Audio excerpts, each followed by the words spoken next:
Sutra Trata yang Menakjubkan, Bab 17, Perbedaan Jasa Kebajikan. Sinvasyang Sutra Trata episode 1587. Mampu menjalankan 3 prinsip untuk membimbing diri sendiri dan memberi manfaat pada orang lain. Orang-orang yang menyebarkan sutra hendaknya menjadikan kewelas-asian, kesabaran, dan kekosongan dari segala fenomena. 3 prinsip ini sebagai acuan dalam 6 paramita, kewelas-asian adalah paling utama. Dalam segala fenomena terkondisi, kesabaran Dharma adalah landasannya. Dalam membabarkan Dharma, tiada keakuan adalah akarnya. Jika mampu menjalankan 3 prinsip ini, barulah dapat membimbing diri sendiri dan memberi manfaat pada orang lain. Dapat menyempurnakan segala praktik. Bersungguh hati untuk lebih memahami. Untuk membabarkan sutra, juga perlu bersungguh-sungguh mendengar Dharma dan menyerapnya ke dalam hati. Lalu kita bersungguh hati membabarkan dan mewariskan Dharma. Ini disebut sebagai menyebarkan sutra. Kita telah mendengar sutra, Dharma yang diajarkan Buddha. Setelah mendengar, tidak boleh menyimpang dari Dharma. Harus meyakini dan memahami Dharma dan prinsip secara mendalam. Memahami makna dari ajaran Dharma, bersungguh hati mengajarkan Dharma, supaya orang lain mengerti. Mereka dapat memahami dan percaya. Keyakinan dan ikrar mereka dipraktikkan dalam tindakan nyata. Ini adalah misi orang-orang yang menyebarkan sutra. Tetapi, mereka yang menyebarkan sutra harus membuat orang lain meyakini dan memahaminya, lalu mempraktekkannya dalam tindakan nyata. Ini mengharuskan penyebar Dharma untuk memberikan teladan, dengan mempraktikkan apa yang diajarkan. Dengan demikian dapat membuat orang lain menerima Dharma dan menyerapnya ke dalam hati. Orang-orang yang mewariskan Dharma dengan tulus, orang-orang yang menerima Dharma meyakini dan memahami. Kita harus menyebarkan Dharma dengan tulus, sehingga orang-orang berkeyakinan untuk menerima Dharma. Maka Dharma dapat diwariskan. Dengan sikap seperti apa yang harus digunakan sebagai contoh? Aturan apa yang harus kami patuhi? Kita sebagai penyebar Dharma, terlebih dahulu harus berwelas asih. Yang pertama adalah welas asih, yang kedua adalah kesabaran, dan yang ketiga adalah kekosongan dari segala fenomena. Kita harus bersungguh hati memahami 3 prinsip ini. 3 prinsip merupakan norma dan aturan bagi orang yang mengajar Dharma. Mereka yang berniat untuk menyebarkan Dharma harus dilengkapi oleh 3 prinsip ini. Cinta kasih adalah membawakan kebahagiaan. Memberi kebahagiaan kepada para makhluk. Yang dicari para makhluk sangatlah banyak. Apa yang membuat mereka memperoleh kebahagiaan? Yang dicari banyak, ini adalah ketamakan. Tamak dan tidak pernah puas. Jadi bagaimana bisa bahagia? Orang yang benar-benar memperoleh kebahagiaan adalah orang yang mengerti akan kepuasan. Hati tahu berpuas hati akan memperoleh kebahagiaan. Jika tidak tahu berpuas diri dalam kehidupan, maka tidak akan gembira. Tidak gembira adalah tidak bahagia. Lalu kita bagaimana memuaskan mereka? Agar mereka merasa mereka itu bahagia, kita harus menggunakan metode. Memberikan cara agar dia mengetahui bahwa hidup ini penuh dengan penderitaan. Kehidupan manusia menderita. Oleh karena itu, Buddha dengan hati welas asih menginginkan para makhluk dapat meninggalkan penderitaan dan memperoleh kebahagiaan. Maka beliau harus terlebih dahulu membabarkan tentang penderitaan kepada para makhluk. Penderitaan. Zaman Sang Buddha menceritakan tentang penderitaan. Kita pada zaman sekarang ini, kita harus menuntun mereka untuk melihat penderitaan. Setelah melihat dan menyaksikan penderitaan, bukan hanya membiarkan mereka melihat penderitaan, tetapi juga harus menuntun mereka agar mempraktikkan dalam tindakan nyata. Untuk mencabut penderitaan mereka, mencabut penderitaan orang-orang yang sedang menderita. Orang yang melihat penderitaan ini, kemudian dia akan bersumbangsi. Melihat perjuangan orang-orang dalam membebaskan diri dari penderitaan, membantu mereka menyelesaikannya. Dengan demikian, orang yang membantu orang lain dalam menyelesaikan penderitaan akan lebih bahagia dibandingkan dengan orang yang menerima bantuan orang lain. Jadi ada pepatah mengatakan, membantu orang lain adalah sumber dari kebahagiaan. Itu sangat bahagia, dengan bersedia bersumbangsi atau membantu mereka untuk tahu berpuas diri. Anda sering mengatakan Anda masih belum cukup, sering mengatakan Anda dalam kesulitan, sering berkata Anda lebih banyak bersumbangsi dibanding orang banyak. Lihatlah, terdapat orang yang kondisinya jauh lebih baik daripada Anda. Mereka masuk ke dalam orang banyak, merendahkan diri mereka, melakukan lebih banyak dari yang Anda lakukan. Jika ingin membandingkan, maka Anda harus membandingkannya ke atas. Membandingkan dengan orang yang lebih banyak berbuat. Anda tidak akan mengira bahwa Anda sudah melakukan terlalu banyak. Mengapa saya tidak mendapatkan begitu banyak? Kita harus membandingkannya ke atas. Hal yang telah kita perbuat masih belum sebanyak yang orang lain perbuat. Jika ada orang mengatakan bahwa diri mereka tidak bahagia, karena mereka tidak sebanding dengan orang lain. Dengan demikian, bawalah dia untuk melihat orang yang benar-benar menderita. Lihatlah kondisi mereka, lihatlah kondisi jasmani mereka dan lain-lain. Buatlah dia berinteraksi dan membandingkannya sendiri. Kondisi hidup kita sudah lebih baik dan lain-lain. Dengan mereka menyaksikan penderitaan, maka mereka akan tahu berkah. Inilah cinta kasih. Bagaimana dapat membangkitkan cinta kasih dan menerapkan belas kasih? Membangkitkan cinta kasih. Membawanya memahami hal demikian. Anda mengatakan sudah melakukan banyak hal. Juga ada orang yang melakukan lebih banyak darimu. Kamu merasa tersentuh dan terharu. Kamu juga dapat belajar dari apa yang mereka lakukan. Kamu juga dapat menyentuh hati orang lain. Hal yang kita bahas tadi adalah untuk membangkitkan cinta kasih, membangkitkan welas asihnya. Dia sendiri melihat orang lain berbuat. Dia sendiri juga dapat melakukannya. Hati belas kasih ini jika terbangkitkan, dia akan menjadi orang penuh berkah, di antara orang-orang yang penuh berkah. Tetapi bagaimana dengan menerapkan belas kasih, yaitu melihat penderitaan dan dapat terjun dan bersumbangsi secara langsung? Dikarenakan ketika orang terluka, kita merasakan sakitnya. Ketika orang lain menderita, kita merasakan kepedihannya. Merasakan sendiri penderitaan orang lain.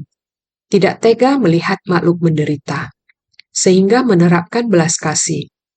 Terjun ke kerumunan orang banyak, bersumbangsi bagi para makhluk orang menderita. Ini disebut membangkitkan cinta kasih dan menerapkan belas kasih. Inilah yang disebut welas asih. Harus dipraktekkan secara nyata dan juga harus membimbing orang lain. Ini disebut sebagai acuan. Teladan welas asih, memberi teladan lewat praktik nyata. Lalu bagaimana dengan kesabaran? Ya, kita juga harus bersabar.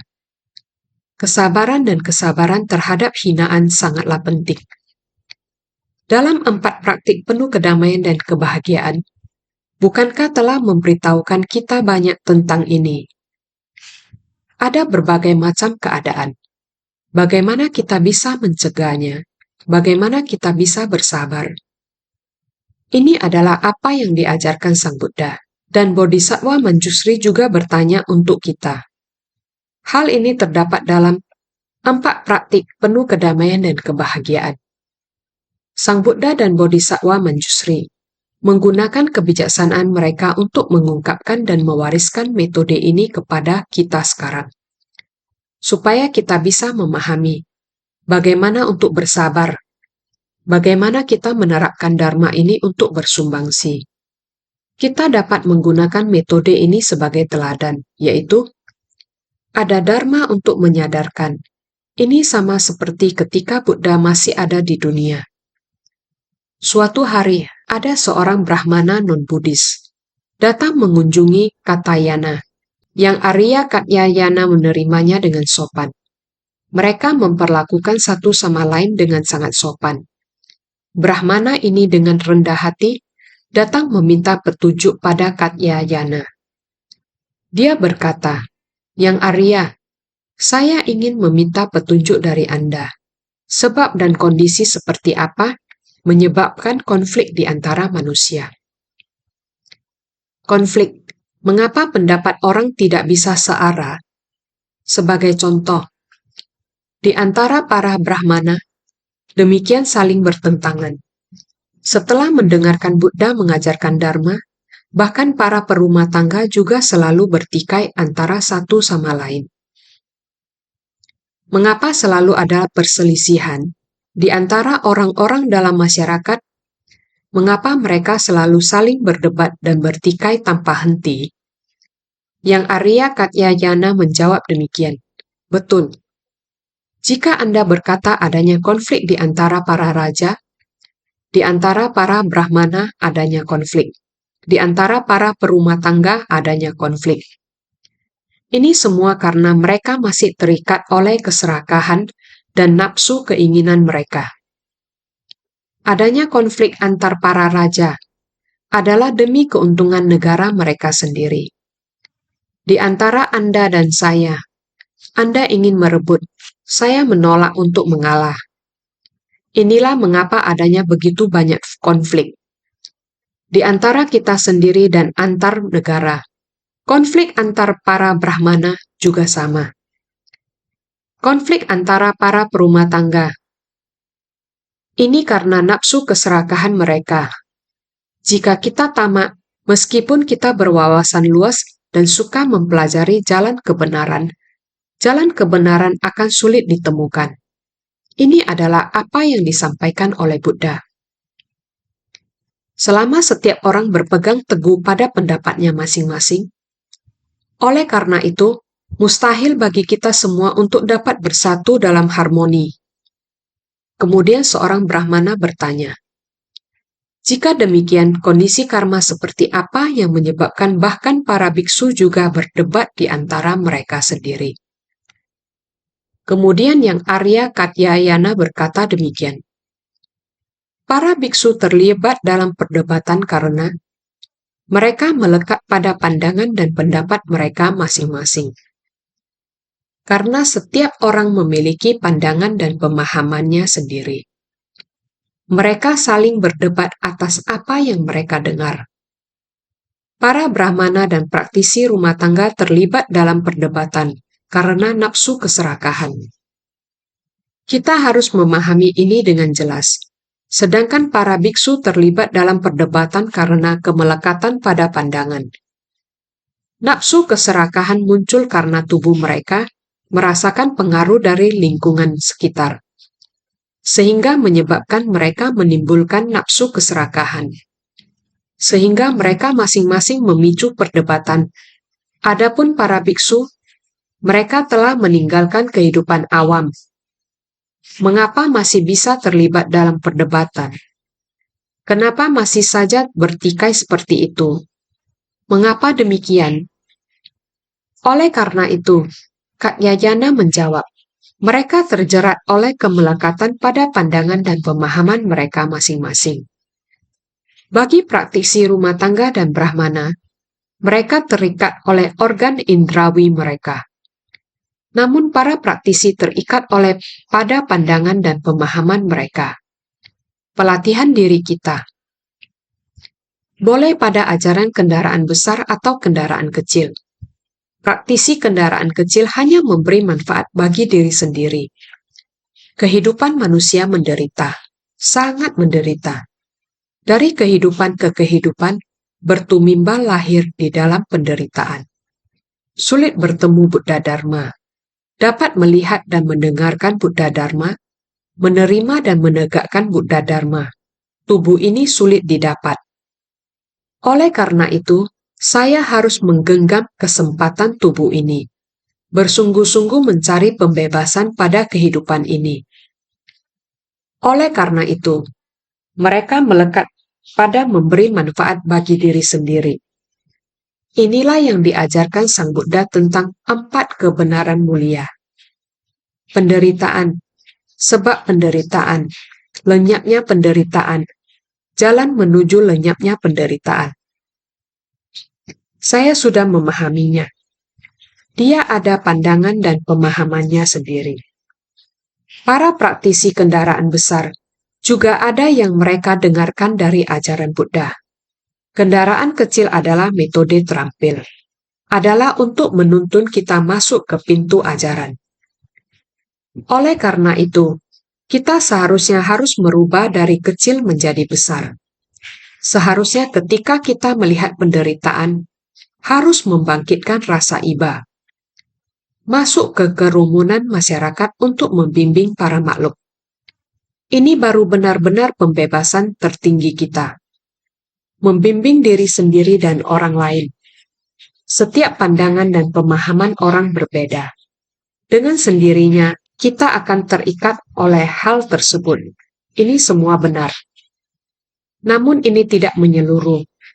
Ini adalah terikat oleh kemelekatan pada pandangan.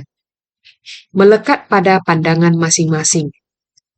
Oleh karena itu, pandangan diri sendiri menjadi tidak jelas secara menyeluruh dan adanya perdebatan. Ketika Brahmana mendengar ini, ada logikanya. Baik Brahmana maupun perumah tangga, mereka masih berada dalam masyarakat ini. Menggunakan organ indera mereka untuk berdebat.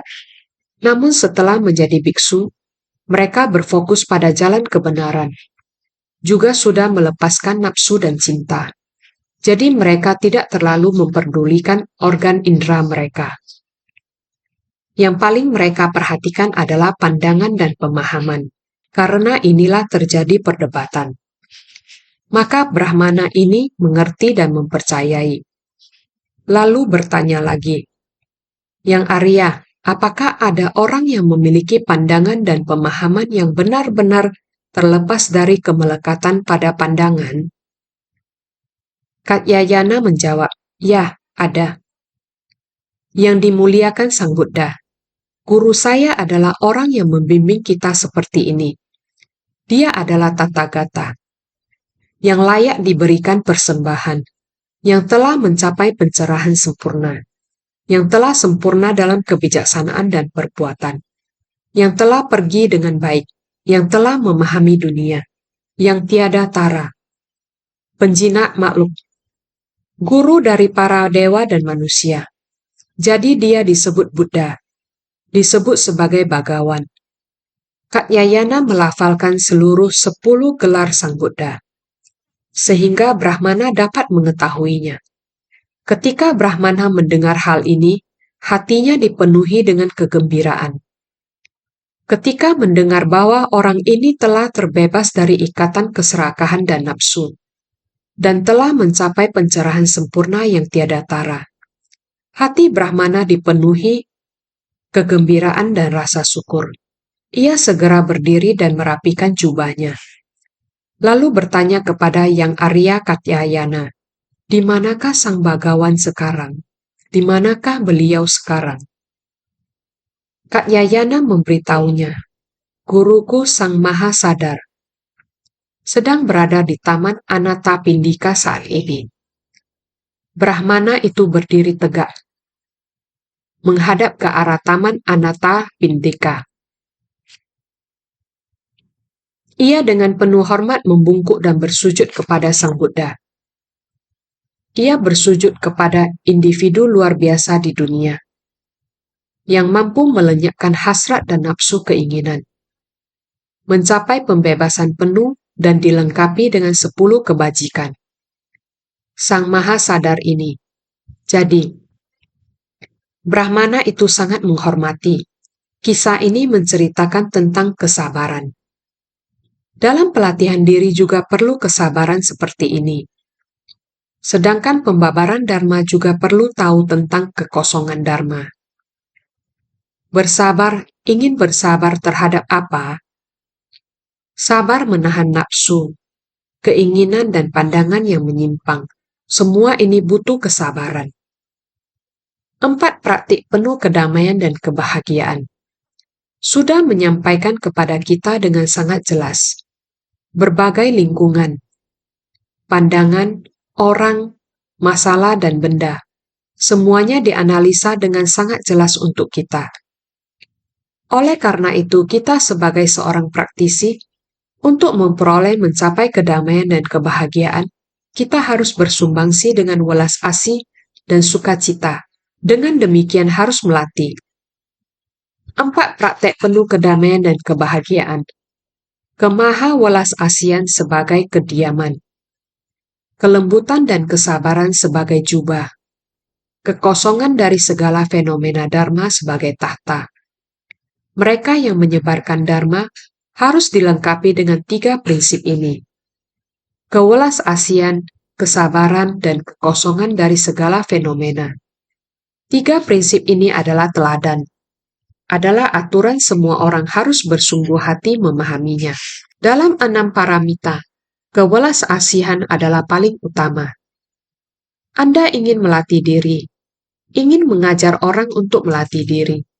Kita sendiri harus mempraktikkan 6 paramita dan mengajak orang mempraktikkan 6 paramita. 6 paramita dan segala praktiknya, ini adalah menjadikan kewelas asian sebagai yang paling utama. Berdana, bersumbangsi kepada orang lain, bersumbangsi tanpa pamrih. Ini menjadikan kewelas asian sebagai yang paling utama. Dalam segala fenomena terkondisi, kesabaran Dharma adalah landasannya. Dalam segala fenomena terkondisi, semua orang telah memahami bahwa segala fenomena yang terkondisi perlu menggunakan kesabaran Dharma. Karena kita berada di dunia, tidak peduli apapun yang kita lihat atau alami di dunia, dan lain-lain, melalui kesadaran kelima, keenam, ketujuh, dan kedelapan, selama kita ada di dunia, kita mesti merubah kesadaran menjadi kebijaksanaan. Bagaimana agar batin kita bisa merangkul semesta alam? Ini membutuhkan kesabaran. Kita mesti mengatasi segala kesulitan dengan kesabaran. Baik itu orang, perihal, atau benda dan sebagainya. Tidak peduli fenomena terkondisi apa yang kita hadapi. Kita mesti mengatasinya semua. Ini disebut fenomena terkondisi. Kita mesti sabar, karena ini adalah pondasi kita. Dalam membabarkan Dharma, tiada keakuan adalah akarnya. Bila kita ingin mengajarkan Dharma, kita tidak boleh melekat pada pandangan kita sendiri. Kita mesti mengajarkan Dharma demi para makhluk di dunia. Di era modern ini, di dalam komunitas manusia sekarang, dunia penuh dengan kekeruhan dan kerisauan, dan masalah yang tak terselesaikan. Buddha Dharma adalah obat mujarab yang dapat mengobati dunia. Jadi orang yang mengajarkan Dharma tidak boleh membatasi diri pada pandangan dan prasangka sendiri. Seperti yang tadi kita katakan. Pandangan dan prasangka pribadi akan dengan sendirinya menimbulkan konflik dan perdebatan. Kita mesti memperluas batin kita. Kalau tidak, ketika kamu berbicara tentang cara sendiri dalam melakukan sesuatu, saya juga akan berbicara tentang cara yang saya lakukan. Ketika saya mendengar cara kamu berbeda dengan saya, kita tidak akan berinteraksi dengan baik. Saya akan emosi dan menjadi tidak sabaran. Inilah mengapa, tidak peduli cara apapun yang kita gunakan, kita mesti selalu bersabar. Jika tidak ada kesabaran, secara sendirinya kita akan mudah marah dan emosi. Dengan begitu, hal apa yang dapat kita lakukan setelahnya? Demi melayani dunia ini, Kita harus saling mentolerir dan bersabar. Ketika metode kita benar, arah kita benar, maka batin hati kita akan menjadi lebih luas. Dengan begitu kita akan bisa harmonis. Maka orang mengajar Dharma juga merupakan orang yang menerapkan Dharma. Maka kita harus tiada keakuan adalah akarnya. Kita bersumbangsi adalah demi dunia ini. Maka kita harus dalam membabarkan Dharma tiada keakuan adalah akarnya. Jika mampu menjalankan 3 prinsip ini, barulah dapat membimbing diri sendiri dan memberi manfaat pada orang lain. Kita harus memurnikan diri sendiri, daripada menunggu seseorang untuk mengajarkan kita. Kita harus terlebih dahulu memurnikan diri sendiri, menghilangkan kekurangan diri sendiri. Jangan ada kemelekatan, jangan berprasangka buruk, jangan berselisih. Barulah kita memiliki cara untuk memberi manfaat pada orang lain. Membimbing diri sendiri dan memberi manfaat pada orang lain dapat menyempurnakan segala praktik. Ini adalah orang yang menyebarkan sutra, dapat menggunakan metode dengan sangat sempurna. Maka semua orang patut bersungguh hati. Saat Sang Buddha membabarkan Dharma, dia mengajarkan dengan sangat sempurna. Misalnya, demikianlah Buddha membabarkan kendaraan kecil dan kendaraan besar. Ajaran sebagian dan ajaran sempurna. Semuanya agar para makhluk dapat memahami dan memasuki pengetahuan dan pandangan Buddha. Dengan satu suara menguraikan secara sempurna. Baik ajaran sebagian ataupun ajaran sempurna. Sungguh menakjubkan dan sulit dibayangkan. Ajaran sebagian condong pada satu sisi, sempurna dan tanpa rintangan. Dalam sutra disebutkan, Tathagata mampu membuat berbagai pembedaan, secara terampil membabarkan segala ajaran. Ucapannya lemah lembut dan menyenangkan hati dari seluruh persamuan. Kita saat ini memulai bab pembedaan jasa kebajikan. Aspek pokoknya ini adalah untuk membimbing orang-orang, untuk benar-benar memasuki aspek pokok, menghayati pengetahuan Buddha dan pandangan Buddha. Tujuan utama Sang Buddha datang ke dunia adalah untuk mengajarkan kita haruslah sadar. Sehingga Buddha membuka dan menunjukkan. Sang Buddha membuka dan menunjukkan kepada kita. Maka kita sebagai makhluk haruslah memahami dan memasuki. Kita juga harus yakin dan paham. Barulah bisa mendapatkan pemahaman dan memasukinya. Jadi yakin dan paham. Barulah memiliki cara untuk membuka pintu kebijaksanaan. Sehingga dikatakan bahwa para makhluk harus memahami dan memasuki pengetahuan dan pandangan Buddha. Ini adalah Dharma yang Sang Buddha babarkan. Sutra Teratai ini dibabarkan di dalam persamuan Sutra Teratai. Beliau membabarkan ajaran kendaraan besar, kendaraan kecil, ajaran sebagian maupun ajaran sempurna, dan menyatukan mereka. Adalah merupakan sebuah pembabaran Dharma yang sempurna. Pembabaran Dharma yang sempurna ini merupakan persamuan Dharma di puncak burung nasar yang sama. Ingin agar semua orang sangat paham, sehingga dengan satu suara menguraikan secara sempurna, baik ajaran sebagian ataupun ajaran sempurna. Benar-benar sungguh menakjubkan dan sulit dibayangkan. Benar-benar merupakan Dharma yang dibabarkan Sang Buddha. Di persamuan Dharma di puncak burung nasar adalah membabarkan Sutra Teratai. Apakah semua ini sepenuhnya disebut sebagai ajaran kendaraan besar? Buddha membabarkan Dharma mulai dari 4 kebenaran mulia. Di dalam Sutra Teratai juga membabarkan secara luas tentang kebenaran penderitaan. Sutra Teratai juga menjelaskan tentang prinsip kebenaran dari kebenaran sebabnya penderitaan. Sutra Teratai juga mengajari kita bagaimana menapaki jalan ini. Beliau mengajari kita bagaimana menapaki jalan di bab kota gaib. Beliau mengajari kita menganalisa dengan jelas bagaimana cara mencapai kebudahan. Walaupun Sutra Teratai adalah mengajarkan ajaran kendaraan besar, namun semua ajaran sudah terkumpul di dalamnya. Oleh karena itu, semuanya agar para makhluk dapat memahami dan memasuki pengetahuan dan pandangan Buddha. Dengan satu suara menguraikan secara sempurna. Beliau mengajarkan dua kendaraan ini secara bersamaan.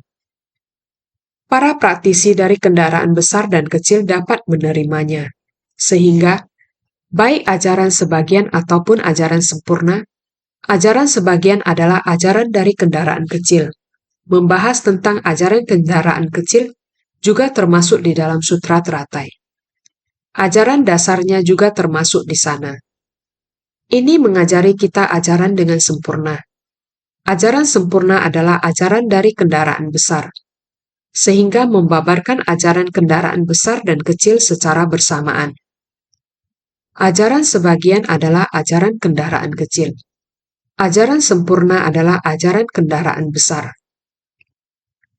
Beliau mengajarkan ajaran kendaraan besar dan kecil secara sempurna. Dengan demikian, di persamuan Dharma yang sama, para praktisi dari ajaran kendaraan besar dan kecil dapat sepenuhnya menerima. Ini benar-benar menakjubkan dan sangat sulit dibayangkan. Kita harus benar-benar bersungguh hati. Ajaran sebagian adalah condong pada satu sisi. Ini adalah kendaraan kecil. Sempurna adalah sempurna dan tanpa rintangan. Inilah Dharma kendaraan besar. Yang besar meliputi yang kecil. Oleh karena itu disebut Dharma kendaraan besar. Jadi, dalam sutra disebutkan, seperti yang telah kita bahas sebelumnya, Tathagata mampu membuat berbagai pembedaan, secara terampil membabarkan segala ajaran. Ucapannya lemah lembut dan menyenangkan hati dari seluruh persamuan. Kita telah mendengar semua ini sebelumnya, dan kita sudah mendiskusikannya. Sang Buddha, dengan satu suara menguraikan secara sempurna, agar siapapun dapat dengan senang hati menerimanya dan menggunakannya di dunia. Ini sangat penting. Jadi saya meminta semua orang untuk bersungguh hati. Kita harus menerima esensi ini. Dharma ini sangatlah penting. Kita telah membahas ini sebelumnya. Kita harus mengingatnya dengan baik dan bersungguh hati. Menerapkannya dalam kehidupan sehari-hari. Mari kita lihat bagian sutra sebelumnya, di mana sutra mengatakan, ada pula para bodhisattva selama kalpa tak terhingga telah mempraktikkan jalan. Ketika mendengar aku membabarkan tentang panjangnya usiaku, semua dapat meyakini dan menerimanya. Sutra Teratai Bab 17, Pembedaan Jasa Kebajikan. Seperti yang telah kita katakan sebelumnya, ada banyak sekali bodhisattva. Begitu banyaknya sehingga tidak mungkin untuk dihitung. Dan dalam pelatihan diri mereka menggunakan waktu yang sangat lama. Mereka juga mengerti bahwa panjangnya mereka terhubung dengan Dharma. Selama Dharma tetap ada selamanya, selama Dharma berdiam selamanya di dunia, usia mereka tidak terbatas. Mereka memiliki keyakinan dan pemahaman, dan telah menghayatinya. Oleh itu, mereka sekalian menerima sutra ini dengan posisi tangan di atas kepala, seraya berikrar. Semoga kami mendapatkan usia panjang di masa mendatang untuk menuntun semua makhluk. Sutra Teratai Bab 17, Pembedaan Jasa Kebajikan. Begitu banyak orang menghabiskan begitu banyak waktu untuk menghayati dan memahami, maka mereka dengan posisi tangan di atas kepala, semuanya dengan penuh hormat menerimanya. Seraya berikrar, semoga kami mendapatkan usia panjang di masa mendatang untuk menuntun semua makhluk. Ini adalah perbendaharaan usia. Kita terus-menerus mengumpulkan, menggenggam waktu dengan baik. Waktu adalah usia. Menggunakan dengan baik tubuh kita pada kehidupan ini, kita baru dapat mempraktikkannya dalam tindakan nyata di dunia ini. Bersumbangsi demi orang-orang. Perpaduan ini disebut usia, kehidupan lampau, kehidupan sekarang, kehidupan yang akan datang. Dharma tidak ada batasnya. Kita menggenggam dengan baik kehidupan sekarang untuk melanjutkannya ke kehidupan mendatang. Ini disebut dengan usia panjang di masa mendatang untuk menuntun semua makhluk. Selama tubuh kita masih berada di dunia ini, gunakan waktu dengan baik. Lakukan saja hal yang benar. Ini diperlukan kesungguhan hati kita. Selanjutnya naskah sutra mengatakan, sebagaimana pada hari ini, Bagawan Raja dari kaum Sakya mengeluarkan auman singa di ladang pelatihan dan membabarkan dharma tanpa gentar. Semoga kami sekalian dalam masa-masa kehidupan mendatang dapat dihormati oleh semuanya. Ketika duduk di ladang pelatihan, akan membabarkan panjangnya usia dengan cara demikian juga. Sutra Teratai Bab 17, Perbedaan Jasa Kebajikan. Sama seperti pada hari ini Bagawan, adalah demikian, raja dari kaum Sakya. Sebab Buddha dilahirkan di India. Dari 4 kaum, beliau adalah kaum Sakya, yang merupakan kaum dari lapisan tinggi elit yang bermartabat. Sehingga dikatakan, raja dari kaum Sakya, yang merupakan raja dari suku yang paling terhormat di negeri itu. Sebagaimana pada hari ini Bagawan, raja dari kaum Sakya, seperti pada hari ini, Bagawan Sakya Muni, Raja Dharma tiada tara dari kaum Sakya. Sehingga Bagawan Sakya Muni, Raja Dharma tiada tara dari kaum Sakya, kaum dari semua kaum di daerah tersebut. Dia adalah Raja Dharma yang tiada tara. Bukan saja dilahirkan dalam istana, namun dia juga melatih diri sehingga mencapai kebudahan dan menuntun kumpulan orang banyak, sehingga disebut sebagai Raja Dharma. Mengeluarkan auman singa di ladang pelatihan dan membabarkan dharma tanpa gentar. Buddha dalam persamuan puncak burung nasar mengeluarkan auman singa di ladang pelatihan itu, memberikan pengajaran sesuai kapasitas dari para makhluk. Semua pembabaran adalah halus dan menakjubkan, serta membabarkan dharma tanpa rasa gentar. Buddha dalam persamuan puncak burung nasar mengeluarkan auman singa di ladang pelatihan itu. Begitu Buddha mengeluarkan suara auman ini, dapat menggentarkan hati orang-orang. Diumpamakan sebagai auman singa. Memberikan pengajaran sesuai kapasitas dari para makhluk. Ia mengajar sesuai dengan kapasitas para makhluk. Dalam masa 40-50 tahun. Lebih dari 40 tahun, beliau mengajar sesuai dengan kapasitas. Dia memperhatikan kapasitas dari para makhluk dan menggunakan metode pengajaran yang disesuaikan. Semua yang diajarkan adalah dharma yang halus dan menakjubkan. Menyesuaikan kapasitas adalah dharma menakjubkan.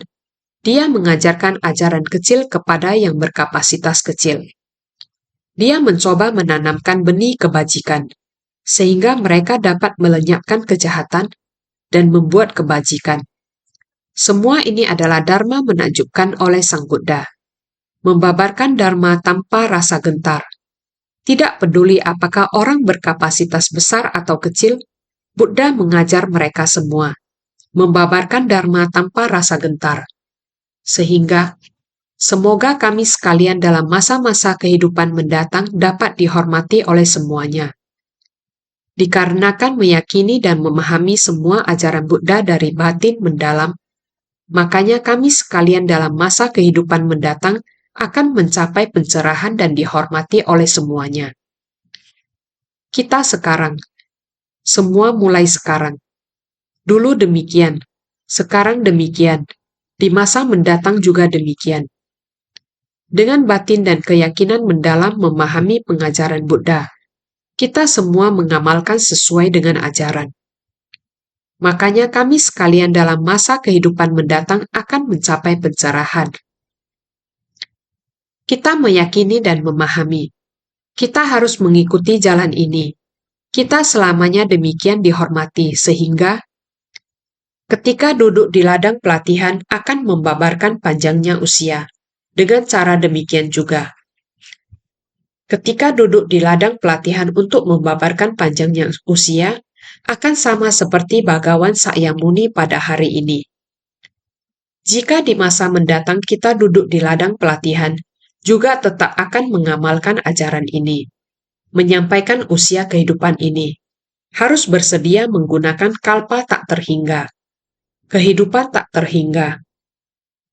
Demikian menghadapi para makhluk di dunia.